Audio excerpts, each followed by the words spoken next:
Hello दोस्तों, ये कहानी रोमांस और गपागप से भरी हुई है, इसलिए आपको ये मूवी जरूर वॉच करनी चाहिए। और अगर आपने अभी तक हमारे चैनल को सब्सक्राइब नहीं किया हो तो जल्दी से चैनल को सब्सक्राइब करके बेल आइकन को दबा दीजिए। मूवी की स्टार्टिंग में हम बॉबी नाम की लड़की को देखते हैं जो सपनों में अपने बॉयफ्रेंड के साथ गपागप कर रही होती है। क्योंकि बॉबी अपने बॉयफ्रेंड कायो को मिस कर रही होती है, इसलिए वो कायो को मैसेज करती है। तभी पीछे से कायो आकर बॉबी को सरप्राइज करता है और बॉबी को इयररिंग भी गिफ्ट करता है, क्योंकि वो दोनों एक दूसरे से बहुत प्यार करते थे। जिसके बाद कायो बॉबी को शादी के लिए प्रपोज करता है तो बॉबी शादी के लिए मान जाती है। फिर वो दोनों शादी से पहले ही सुहागरात मनाने लगते हैं, यानी कि गपागप करते हैं। अगले दिन बॉबी अपनी शादी की ड्रेस का नाप दे रही होती है तो उसकी फ्रेंड जिसका नाम पेटी था वो बॉबी से कहती है कि तुम कायो से शादी करके बोरिंग लाइफ जीना चाहती हो। क्योंकि दोस्तों बॉबी पहले रंगीन मिजाज की लड़की हुआ करती थी जिसको हर दिन नया लड़का चाहिए होता था, लेकिन कायो के आने से बॉबी अब सुधर चुकी थी। बॉबी पेटी से कहती है कि मुझे कायो के सिवा अब किसी लड़के के हथियार में कोई दिलचस्पी नहीं है। तो पेटी बोलती है कि मुझे तो शादी नहीं करनी, क्योंकि मुझे हर रोज एक नया हथियार चाहिए होता है नया खाता खुलवाने के लिए। ये सब बातें वो ओल्ड लेडी भी सुन रही होती है तो वो सोचती है कि ये न्यू जनरेशन कितनी बिगड़ चुकी है, वरना हमारे टाइम में तो हम लड़के की फोटो देखकर ही शादी के लिए हाँ कर देती थी। वेल बॉबी पेटी को समझाती है कि तुम्हें भी अच्छा लड़का देखकर उससे शादी कर लेनी चाहिए, लेकिन पेटी इन सब को इग्नोर कर देती है। अगले सीन में हम बॉबी को ऑफिस में देखते हैं, क्योंकि बॉबी कायो की गर्लफ्रेंड के साथ उसकी बिजनेस पार्टनर भी थी और वो कायो के ट्रांजैक्शन देखा करती थी। आज कायो की कोर्ट में पेशी होती है, इसलिए बॉबी अपने असिस्टेंट त्यागो के साथ कोर्ट में जाती है जहाँ सुनवाई होने वाली थी। फिर हम कोर्ट में मार्को को देखते हैं जो कोर्ट का जज था। मार्को और बॉबी दोनों एक दूसरे को घूर रहे होते हैं, जिसके बाद मार्को कायो से कहता है कि तुम्हारे ऊपर कई सारे केस लगे हैं, तुम्हारा मेलाकॉट कंपनी के साथ क्या लेना देना है, क्योंकि उस कंपनी के ऊपर ड्रग्स और मनी लॉन्ड्रिंग का केस लगा हुआ था। जिसके बाद कायो का अकाउंटेंट त्यागो गवाही देता है कि हमने ऐसा कुछ भी नहीं किया और हमारा उस कंपनी के साथ कुछ लेना देना नहीं है। तो मार्को कायो को भाईज्जत भरी कर देता है, लेकिन बॉबी का ध्यान तो मार्को के ऊपर था, क्योंकि बॉबी का दिल उस पर आ चुका था। कोर्ट डिसमिस होने के बाद वो कोर्ट से बाहर निकल जाते हैं, लेकिन अपने केस की फाइल वही भूल जाते हैं। बाहर आने के बाद कायो वहाँ से दूसरी मीटिंग के लिए निकल जाता है। फिर बॉबी त्यागो को नेक्स्ट दिन होने वाली बैचलर पार्टी में आने को कहती है, लेकिन त्यागो आने से मना कर देता है। उसके बाद हम बॉबी की बैचलर पार्टी देखते हैं, जहाँ बॉबी की सारी फीमेल फ्रेंड आई होती है और वो उस पार्टी के मजे ले रही थी। बॉबी को पार्टी में कई सारे गिफ्ट भी मिलते हैं, लेकिन एक गिफ्ट के अंदर उसे कायो और दूसरी लड़की के साथ के फोटो मिलते हैं, जिसमें कायो उसके साथ गपागप कर रहा था। ये देखकर बॉबी पूरी तरह डिप्रेशन में जाने लगती है और खुद को वॉशरूम में बंद करके रोने लगती है। त्यागो भी वहाँ आ जाता है। पेटी और दोनों मिलकर बॉबी को समझाने लगते हैं कि तुम उस हरामी के लिए इतना क्यों परेशान हो रही है, तुम्हें उससे भी बड़े हथियार वाला लड़का मिल जाएगा। जिसके बाद बॉबी बाहर आकर कायो से बदला लेने के लिए उसके ऑफिस जाती है। दरअसल बॉबी को उस लड़की के बारे में जानना था जो फोटो में कायो के साथ थी, लेकिन कायो के ऑफिस का सिक्योरिटी गार्ड उनको अंदर नहीं जाने देता। तो पेटी उस गार्ड को अपने साथ गपागप करने की बोलकर ऊपर लेकर जाती है। गपागप चीज ही ऐसी है कि किसी से कुछ भी करवा देती है। बॉबी और त्यागो कायो के ऑफिस में जाकर उस लड़की के बारे में ढूंढने लगते हैं। तो बॉबी को एक लेटर मिलता है, जिससे बॉबी को पता चलता है कि कायो उस लड़की के साथ पिछले 2 सालों से रिलेशनशिप में था। ये देखकर बॉबी ऑफिस में तोड़ फोड़ करने लगती है। उधर वो गार्ड देखने के लिए जाने लगता है, लेकिन पेटी उसे अपना कुआं दिखाकर उसके साथ अल्टीमेट हो जाती है। जिसके बाद बॉबी कायो का लैपटॉप लेकर तीनों वहाँ से निकल जाते हैं और फिर बॉबी अपने घर आ जाती है। लेकिन वो कायो को नहीं भूल पा रही थी। वो हर टाइम कायो के हथियार के बारे में सोचा करती थी और बहुत ज्यादा ड्रिंक करने लग गई थी। अगले दिन पेटी बॉबी के घर आती है और वो बॉबी से कहती है कि कब तक कायो की याद में रोती रहेगी, तुझे उससे भी अच्छा लड़का मिल जाएगा। ये सुनकर बॉबी कायो को भूलने के लिए तैयार हो जाती है और बाहर जाकर अच्छे से मेकअप करवाकर एकदम ललन टॉप बन जाती है और ऑफिस जाती है, जहाँ बॉबी का हॉट लुक देखकर त्यागो का भी हथियार खड़ा हो जाता है। बॉबी त्यागो से कहती है कि कायो के साथ हमारे जितने भी कॉन्ट्रैक्ट है उन्हें कैंसिल कर दो, लेकिन त्यागो उसे बताता है कि अगर हमने ऐसा किया तो हमें बहुत नुकसान हो सकता है। वो दोनों बात कर ही रहे थे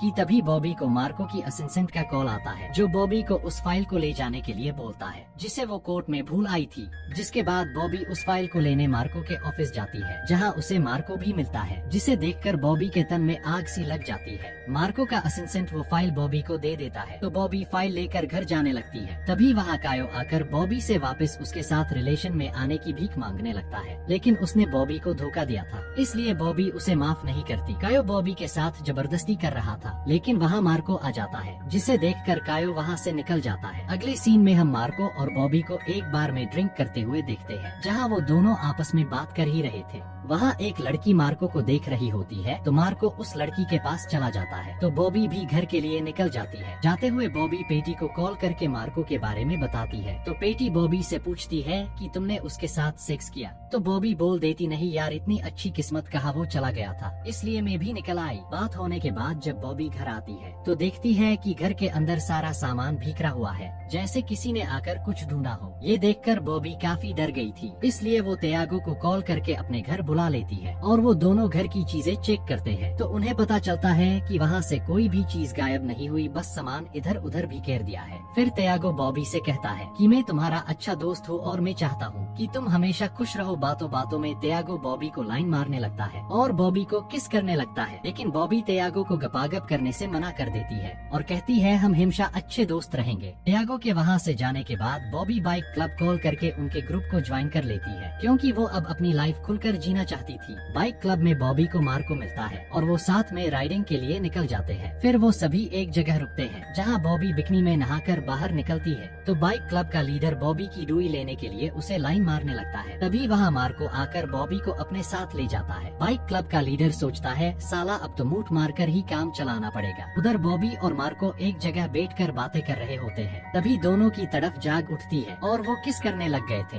तभी मार्को को कॉल आता है, जिसकी वजह से वो अपने अधूरे काम को छोड़कर वहाँ से चला जाता है। उसके बाद बॉबी पपेटी से वीडियो कॉल पर बात करती है तो उसे बताती है कि आज तो मैं मार्को का हथियार लेने ही वाली थी कि तभी उसे कॉल आ गया, जिससे वो चला गया। पेटी भी अपनी डुई बजवाने के लिए तैयार हो रही थी। अगले सीन में हम बॉबी को बीच पर घूमते हुए देखते हैं, जहाँ बॉबी को मार्को नजर आता है, जिसे देखकर बॉबी की चूची में आग लग गई थी। मार्को बॉबी से जाने के लिए सॉरी मांगता है, लेकिन बॉबी उसे कहती है कि मुझे रिलेशन में कोई इंटरेस्ट नहीं है, मुझे बस तुमसे अपनी चूची की आग मिटवानी है। ये सुनते ही मार्को बॉबी के ऊपर भूखे शेर की तरह टूट गया था और बॉबी की दबा दबा कर लेने लगा था। ये दोनों अच्छे से अपनी प्यास बुझा लेते हैं। मॉर्निंग में जब बॉबी की आंख खुलती है तो वहाँ मार्को नहीं होता, पर उसका छोड़ा हुआ लेटर था, जिसमें उसने लिखा था कि तुम्हारे बिल की सैर करने में मुझे बहुत मजा आया, लेकिन मुझे काम से जाना पड़ेगा। जिसके बाद सभी राइडर घर जाने वाले होते हैं। तभी बाइकर का लीडर बॉबी से कहता है कि तुमने मुझसे अपनी चूची नहीं बजवाई ठीक है, लेकिन तुम मार्को के साथ मत रहो, वो अच्छा बंदा नहीं है। फिर सभी अपने घर के लिए निकल जाते हैं। जिसके बाद हम बॉबी को ऑफिस में देखते हैं, जहाँ बॉबी को कंप्यूटर पर मार्को और उसका अल्टीमेट होते हुए का वीडियो दिखता है, जिसको देखकर बॉबी डर गई थी, इसलिए वो पेटी के पास जाकर इस बारे में बात करने लगती है और बताती है कि मुझे त्यागो पर शक हो रहा है, क्योंकि कुछ दिन पहले उसने मेरा खाता खोलने की ट्राई करी थी, लेकिन मैंने मना कर दिया था। तो पेटी बॉबी का सारा शक दूर कर देती है कि त्यागो ऐसा नहीं कर सकता। तो एमी घर आकर ड्रिंक करने लगती है और कायो के लैपटॉप को पासवर्ड से ओपन कर लेती है,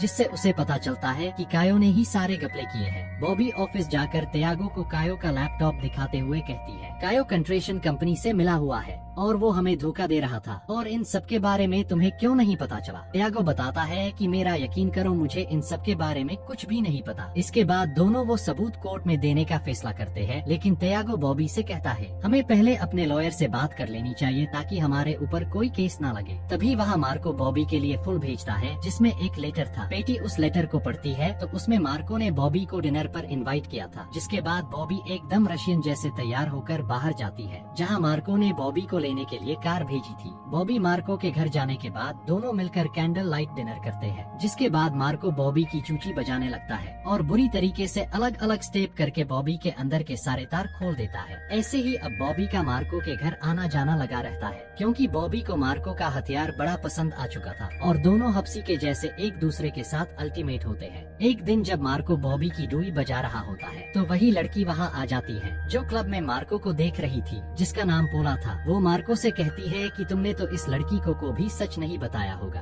कि इससे पहले तुम मेरी चूची बजाया करते थे, लेकिन तुमने मुझे छोड़ दिया। पोला बॉबी से कहती है कि मार्को तुम्हें भी काम पूरा होने के बाद ऐसे ही छोड़ देगा। ये सुनकर बॉबी वहाँ से जाने जाने लगती है, लेकिन मार्को उसे रोकने की ट्राई करता है। तो बॉबी उसे कहती है कि तुमने मुझे झूठ बोला, इसलिए आज के बाद कभी मेरा पीछा मत करना। और बॉबी गुस्से में वहाँ से बाइक लेकर निकल जाती है, लेकिन रास्ते में एक कार बॉबी को टक्कर मार देता है, जिससे वो घायल हो गई थी। जिसके बाद नेक्स्ट सीन में हम बॉबी को हॉस्पिटल में देखते हैं, जहाँ उसका इलाज चल रहा था, जहाँ बॉबी से मिलने त्यागो आता है और बॉबी से उसके हाल चाल पूछता है। वो आपस में बात कर ही रहे थे कि तभी वहाँ मार्को बॉबी से मिलने आता है, लेकिन त्यागो मार्को को वहाँ से भेज देता है। मार्को बाहर आकर किसी को कॉल करके ट्रैफिक कैमरा चेक करने की बोलता है। कुछ दिनों बाद बॉबी ठीक होकर अपने घर आ जाती है, जहाँ वो पेटी और अपने पेरेंट्स के साथ ही थी। तभी उसके घर मार्को आता है, जो उस दिन के लिए उसे सॉरी बोलता है और बॉबी को कन्विंस करके अपने साथ हॉस्पिटल लेकर जाता है और वहाँ ले जाकर अपनी बेटी विक्टोरिया को दिखाता है, जो को एक रेयर बीमारी से गुजर रही थी। मार्को बताता है कि विक्टोरिया की ऐसी हालत पहले नहीं थी, लेकिन पोला की गलती की वजह से इसकी ये हालत हो चुकी है, इसलिए मैंने पोला को डाइवोर्स दे दिया है। मार्को बॉबी से कहता है कि मेरी लाइफ में अब तुम्हारे सिवा और कोई नहीं है, मैं तुमसे बहुत प्यार करता हूँ और तुमसे शादी करना चाहता हूँ, लेकिन बॉबी अभी इन सब के लिए मना कर देती है। इसके बाद हम देखते हैं कि मार्को अपने असिस्टेंट के साथ बैठकर कैमरा चेक कर रहा था, ताकि उसे पता चल सके कि बॉबी को टक्कर किसने मारी थी। दूसरी तरफ हम कायो को देखते हैं, जिसको किसी ने बहुत मारा होता है। कायो के पास त्यागो आता है और यहाँ हमें पता चलता है कि त्यागो और कायो दोनों मिलकर कंस्ट्रक्शन कंपनी से मिले हुए हैं, और कंपनी वालों को जब ये पता चला कि कायो का लैपटॉप चोरी हो चुका है, तो उन्होंने ही कायो को मारा था और वो अब उस लैपटॉप को ढूंढ रहे थे। त्यागो कायो से कहता है कि तुम जब बॉबी के ऊपर पैसे लूटा रहे थे, तो मैंने ही तुम्हें उससे दूर किया और बॉबी का एक्सीडेंट करवाया था, लेकिन अब लगता है कि बॉबी हमारे लिए बड़ी दिक्कत बन सकती है, इसलिए उसे मारना होगा। मतलब ये कि अब तक बॉबी के साथ जो भी हुआ वो सब त्यागो ने ही किया था। ये सब बातें मार्को भी सुन लेता है, जिसके बाद त्यागो बॉबी के पास जाता है, जहाँ वो कायो के खिलाफ सबूत लेकर मार्को को देने के लिए निकल जाते हैं, लेकिन रास्ते में त्यागो बॉबी को गन दिखाकर दूसरे रास्ते ले जाने लगता है। ये देखकर बॉबी समझ जाती है कि कायो के साथ त्यागो भी मिला हुआ है। तभी बॉबी को मार्को का कॉल आता है, तो जल्दी से बॉबी मार्को को अपनी सिचुएशन बता देती है, लेकिन त्यागो उससे फोन छीन लेता है और बॉबी को एक जंगल में लेकर जाता है। मार्को भी बॉबी की लोकेशन देखकर उसके पीछे जाता है और साथ ही पुलिस को भी वहाँ आने की बोलता है। दूसरी तरफ बॉबी त्यागो से बोलती है कि तुम्हें मैं अपना सबसे अच्छा दोस्त मानती थी, लेकिन तुमने मुझे भी धोखा दिया है, और अगर तुम भी कायो के साथ मिले हुए हो तो हम बैठकर बात कर सकते हैं। लेकिन त्यागो बॉबी से कहता है कि तुम हमारे लिए खतरा बन सकती हो और मैं तुम्हारे ऊपर फिर से ट्रस्ट नहीं कर सकता, और बॉबी को जंगल के अंदर लेकर जाता है, जहाँ कायो ने पहले से ही कब्र खोद रखी थी। त्यागो कायो से बॉबी को गोली मारने को कहता है, लेकिन कायो ऐसा नहीं कर पाता, तो त्यागो कायो को शूट करके उसे मार देता है, जिसके बाद वो बॉबी को भी मारने ही वाला था। तभी वहाँ मार्को आकर त्यागो से फाइट करने लग जाता है, जिससे मार्को को गोली लग जाती है, जिससे मार्को घायल हो चुका था। त्यागो बॉबी को शूट करने ही वाला था कि पुलिस वहाँ आकर त्यागो को शूट कर देती है और बॉबी की जान बचा लेती है, जिस